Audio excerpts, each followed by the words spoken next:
నమస్తే అండి. నా పేరు Narasimhulu, Velagani Narasimhulu, AP high court advocate అండి.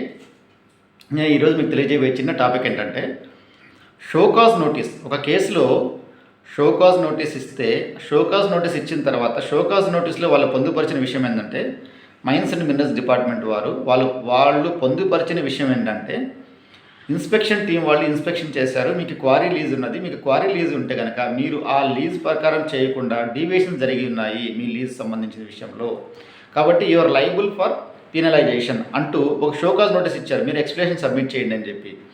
వాళ్ళు ఈ ఇన్స్పెక్షన్ టీం ఎవరైతే కనుక ఈ విజిలెన్స్ టీం వాళ్ళు ఇన్స్పెక్షన్ చేసి రిపోర్ట్ ఇచ్చి ఉన్నారు హైయర్ కాంపిటెంట్ అథారిటీకి, ఈ కాంపిటెంట్ అథారిటీ వీళ్ళకి షోకాజ్ నోటీస్ జారీ చేసేటప్పుడు ఆ విజిలెన్స్ రిపోర్ట్ని ఇవ్వలేదు. దాని తర్వాత వీళ్ళు ఎక్స్ప్లెనేషన్ ఇచ్చేటప్పుడు క్లియర్గా చెప్పి ఉన్నారు. ఏమని చెప్పి ఉన్నారు? మీరు ఎక్స్ప్లెనేషన్ ఇవ్వమని చెప్పారు, విజిలెన్స్ రిపోర్ట్ని బేస్ చేసుకొని మాకు షోకాజ్ నోటీస్ ఇచ్చి ఉన్నారు, కానీ ఆ విజిలెన్స్ రిపోర్ట్ని మాకు సర్వ్ చేయలేదు. అన్లెస్ మీరు ఆ విజిలెన్స్ రిపోర్ట్ మాకు సర్వ్ చేస్తే మేము చేసిన డీవియేషన్స్ ఏంటి, వాటి గురించి మేము ఎక్స్ప్లెనేషన్ ఎఫెక్టివ్గా ఇవ్వగలుగుతాము, అలా లేని పక్షంలో మేము ఇవ్వలేము, కాబట్టి మీరు విత్డ్రా చేయండి మా పైన యాక్షన్ అని చెప్పి వీళ్ళు క్లియర్గా చెప్పినారు. కానీ వాళ్ళు నెక్స్ట్ స్టేజ్కి వెళ్ళి amount you are liable to be pay అని చెప్పి డిమాండ్ ఆర్డర్ పాస్ చేస్తున్నారు. కానీ ఈ డిమాండ్ ఆర్డర్ ఛాలెంజ్ చేస్తూ హైకోర్టులో రిట్ పిటిషన్ మూవ్ చేస్తున్నారు.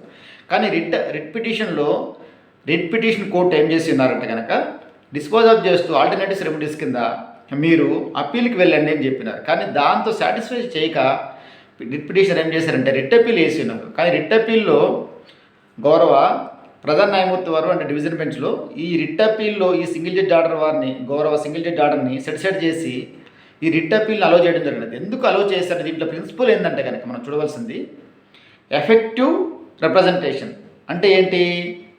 ఎవరైనా కానీ ఒక వ్యక్తికి ఒక షోకాజ్ నోటీస్ ఇచ్చినప్పుడు సంబంధిత అధికారులు వాళ్ళు ఎఫెక్టివ్ రిప్రజెంటేషన్ చేయాలనుకున్నప్పుడు వాళ్ళు రిలై అయ్యే డాక్యుమెంట్స్ ఏవైతే ఉన్నాయో, లేకుంటే రిలై అయ్యే ఏదైతే కనుక వాళ్ళు ఆ షోకాజ్ నోటీసులో చూపిస్తున్నారో దాన్ని ఖచ్చితంగా వాళ్ళు సర్వ్ చేయాలి.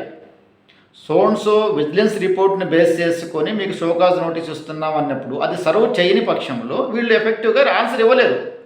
కాబట్టి it amounts to violation of principles of natural justice, that is basic principles of natural justice.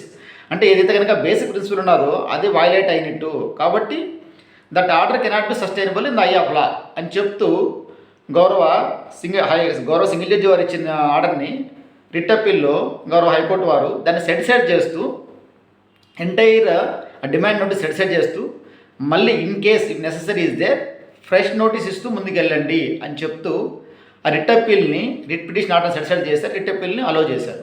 అంటే దీన్ని బట్టి మీరు ఏం తెలుసుకోవాలంటే కనుక ఎక్స్ప్లెనేషన్ ఇచ్చేటప్పుడు ఖచ్చితంగా వారు మీకు ఏదైతే కనుక చూపించే డాక్యుమెంట్స్ దాంట్లో పొందుపరిచిన డాక్యుమెంట్స్ అన్నీ ఇచ్చారు లేదో చూసుకొని ఆన్సర్ ఇవ్వాల్సి ఉంటుంది. నమస్తే అండి, ఉంటాను.